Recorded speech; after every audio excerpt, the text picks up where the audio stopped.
ಮನೆಯಲ್ಲಿ ಹುಳಿ ಪುಡಿ ಇಲ್ವಾ? ಪ್ರಾಬ್ಲಮ್ಮೇ ಇಲ್ಲ. ಇವತ್ತು ಪುಡಿ ಬಳಸ್ದನೇ ರುಚಿಯಾದಂಥ ಘಮಘಮ ಅಂತ ಸುವಾಸನೆ ಬರುವಂಥ ಹುಳಿ ಮಾಡೋದು ಹೇಗೆ ಅಂತ ನೋಡೋಣ. ಇವತ್ತಿನ ವಿಶೇಷ ನುಗ್ಗೆಕಾಯಿ ಬದನೆಕಾಯಿ ಹುಳಿ. ನಾನು ಆಶಾ, ನಿಮಗೆಲ್ಲರಿಗೂ ಅಡುಗೆ ಸಾಧನಕ್ಕೆ ಸ್ವಾಗತ.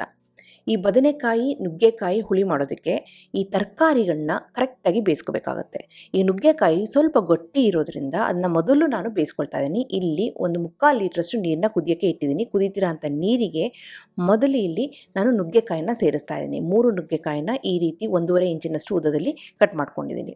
ನುಗ್ಗೆಕಾಯಿ ಹಾಕಿದ ತಕ್ಷಣವೇ ರುಚಿಗೆ ತಕ್ಕಷ್ಟು ಉಪ್ಪನ್ನು ಸಹ ಸೇರಿಸ್ತಾ ಇದ್ದೀನಿ. ಹಾಗೆಯೇ 1/4 ಟೀ ಸ್ಪೂನಷ್ಟು ಅರಿಶಿನ ಪುಡಿನ ಸೇರಿಸಿ ಮುಚ್ಚಿಬಿಟ್ಟು ಇದನ್ನು 1/4 ಭಾಗದಷ್ಟು ಬೇಯಿಸ್ಕೊಳ್ಳೋಣ. ಈಗ ನುಗ್ಗೆಕಾಯಿ ನೋಡಿದರೆ 1/4 ಭಾಗದಷ್ಟು ಬೆಂದಿದೆ. ಈ ಸ್ಟೇಜಿನಲ್ಲಿ ಬದನೆಕಾಯಿನ ಸೇರಿಸ್ತಾ ಇದ್ದೀನಿ. 3ರಿಂದ 4 ಬದನೆಕಾಯಿನ ಈ ರೀತಿ ಕಟ್ ಮಾಡಿಕೊಂಡು ಅದನ್ನು ಸೇರಿಸ್ತಾ ಇದ್ದೀನಿ. ಇದ್ರ ಜೊತೆಗೇ ಸಣ್ಣ ನೆಲ್ಲಿಕಾಯಿ ಗಾತ್ರದಷ್ಟು ಹುಣಸೆ ಹಣ್ಣನ್ನು ನೀರಿನಲ್ಲಿ ನೆನೆಸ್ಕೊಂಡು ಹುಣಸೆ ರಸನ ಸೇರಿಸ್ತಾ ಇದ್ದೀನಿ. ಜಾಸ್ತಿ ಹುಣಸೆ ರಸನ ಸೇರಿಸ್ಬೇಡಿ, ಸಣ್ಣ ನೆಲ್ಲಿಕಾಯಿ ಗಾತ್ರದ ಹುಣಸೆ ಹಣ್ಣು ಸಾಕು. ಅದನ್ನೆಲ್ಲ ಹಾಕಿ ಚೆನ್ನಾಗಿ ಕುದಿಸ್ತಾ ಇದ್ದೀನಿ. ಹುಣಸೆ ರಸದ ಹಸಿ ವಾಸನೆ ಹೋಗಬೇಕು. ಜೊತೆಗೆ ನುಗ್ಗೆಕಾಯಿ ಪರ್ಫೆಕ್ಟಾಗಿ ಬೆಂದಿರಬೇಕು. ಹಾಗೆಯೇ ಬದನೆಕಾಯಿ ಸಹ ಕರೆಕ್ಟಾಗಿ ಬೆಂದಿದೆ. ಈ ಹಂತದಲ್ಲಿ ನಾನು ಬೇಯಿಸಿರುವಂಥ ಬೇಳೆನ ಸೇರಿಸ್ತಾ ಇದ್ದೀನಿ. 4 ಟೇಬಲ್ ಸ್ಪೂನಷ್ಟು ತೊಗರಿ ಬೇಳೆನ ಕುಕ್ಕರ್ನಲ್ಲಿ ಸ್ವಲ್ಪ ಅರಿಶಿನ ಪುಡಿ ಹಾಕಿ ಬೇಯಿಸ್ಕೊಂಡಿದ್ದೆ. ಸಾಫ್ಟಾಗಿ ಬೇಯಿಸ್ಕೊಂಡಿದ್ದೆ. ಬೇಯಿಸಿರೋಂಥ ಬೇಳೆನ ಹಾಕಿಬಿಟ್ಟು ಅದನ್ನು ಸಹ ಚೆನ್ನಾಗಿ ಕುದಿಸೋಕ್ಕೆ ಇಟ್ಟಿದ್ದೀನಿ. ಇದಕ್ಕೆ ನಾನು ಪುಡಿ ಬಳಸ್ತಾ ಇಲ್ಲ, ಹಾಗಾಗಿ ಒಂದು ಸಿಂಪಲ್ ಆಗಿರೋಂಥ ಪೇಸ್ಟ್ನ ತೋರಿಸ್ತಾ ಇದ್ದೀನಿ ಹುಳಿಗೆ ಅಂತ ಮಾಡೋವಂಥದ್ದು. ಅದಕ್ಕೋಸ್ಕರ ಇಲ್ಲಿ ಖಾರಕ್ಕೆ ತಕ್ಕಂತೆ ಒಂದು 8ರಿಂದ 9 ಬ್ಯಾಡಗಿ ಮೆಣಸಿನಕಾಯಿನ ಸೇರಿಸ್ತಾ ಇದ್ದೀನಿ. ಜೊತೆಗೆ 1.5 ಟೇಬಲ್ ಸ್ಪೂನಷ್ಟು ಧನಿಯಾ ಬೀಜ, 1 ಟೀ ಸ್ಪೂನಷ್ಟು ಜೀರಿಗೆ, ಸ್ವಲ್ಪ ಮೆಂತ್ಯನ ಸೇರಿಸ್ತಾನೆ. ಮೆಂತ್ಯ ಜಾಸ್ತಿ ಹಾಕಬೇಡಿ, ಕಹಿ ಬರುತ್ತೆ. ಹಾಗೆಯೇ ಸ್ವಲ್ಪ ಗಟ್ಟಿ ಇಂಗನ್ನು ಸೇರಿಸಿ ಇದನ್ನೆಲ್ಲನೂ ಸಹ ನಾನಿಲ್ಲಿ ಹುರ್ಕೊಳ್ತಾ ಇದ್ದೀನಿ. ಈ ಬ್ಯಾಡಗಿ ಮೆಣಸಿನಕಾಯಿ 7ರಿಂದ 8ನ ಸೇರಿಸ್ತಾ ಇದ್ದೀನಿ. ಖಾರ ಜಾಸ್ತಿ ಬೇಕು ಅಂದರೆ ಇದ್ರ ಜೊತೆಗೆ ನೀವು ಸ್ವಲ್ಪ ಗುಂಟೂರು ಮೆಣಸಿನಕಾಯಿನ ಸೇರಿಸ್ಬೋದು. ಈಗ ಬ್ಯಾಡಗಿ ಮೆಣಸಿನಕಾಯಿ ಒಳ್ಳೆ ಕಲರ್ ಕೊಡುತ್ತೆ, ಲೈಟಾಗಿ ಖಾರ ಕೊಡುತ್ತೆ. ಹಾಗಾಗಿ 7ರಿಂದ 8 ಮಾತ್ರ ನಾನಿಲ್ಲಿ ಸೇರಿಸ್ತಾ ಇದ್ದೀನಿ. ಜೊತೆಗೆ ಧನಿಯಾ, ಜೀರಿಗೆ, ಈ ಮೆಂತ್ಯ ಕಾಳು ಎಲ್ಲನೂ ಚೆನ್ನಾಗಿ ಹುರ್ಕೊಳ್ಳೋಣ. ಗಟ್ಟಿ ಇಂಗನ್ನು ಈ ರೀತಿ ಹುರಿದು ಸೇರಿಸಿದರೆ ಬಹಳ ರುಚಿ ಬರುತ್ತೆ ಹುಳಿ. ಇಂಗು ಇಲ್ಲ, ಗಟ್ಟಿ ಇಂಗಿಲ್ಲ ಅಂದರೆ ಪುಡಿ ಇಂಗನ್ನೇ ಸೇರಿಸ್ಬೋದು ಲಾಸ್ಟಿಗೆ.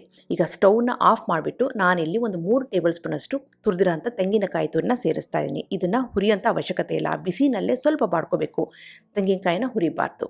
ಈಗ ಎಲ್ಲ ಆದಮೇಲೆ ಅದನ್ನು ಮಿಕ್ಸಿ ಜಾರಿಗೆ ಹಾಕ್ಕೊಂಡು ನೈಸಾಗಿ ಪೇಸ್ಟ್ ಮಾಡ್ಕೊಂಡಿದ್ದೀನಿ. ಆ ಪೇಸ್ಟ್ನ ಕುದಿತಿರೋ ಅಂಥ ಈ ಬೇಳೆ ಹಾಗೆ ಆ ತರಕಾರಿಯೊಂದಿಗೆ ಸೇರಿಸಿದ್ದೀನಿ.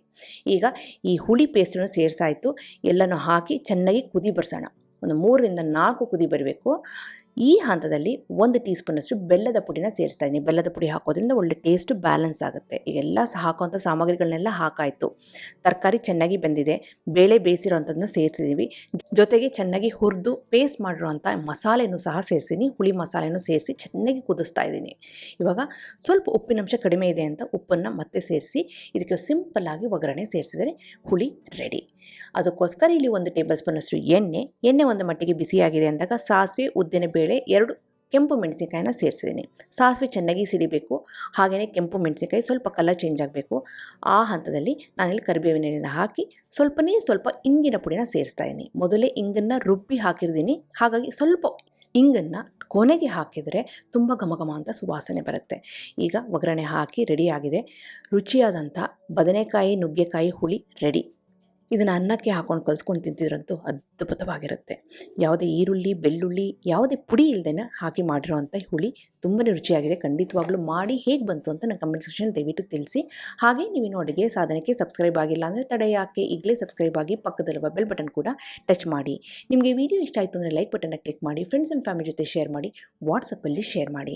ಮತ್ತೊಂದು ಇಂಟ್ರೆಸ್ಟಿಂಗ್ ರೆಸಿಪಿಯೊಂದಿಗೆ ಭೇಟಿ ಆಗ್ತೇನೆ. ಅಲ್ಲಿವರೆಗೆ thank you, bye bye, see you.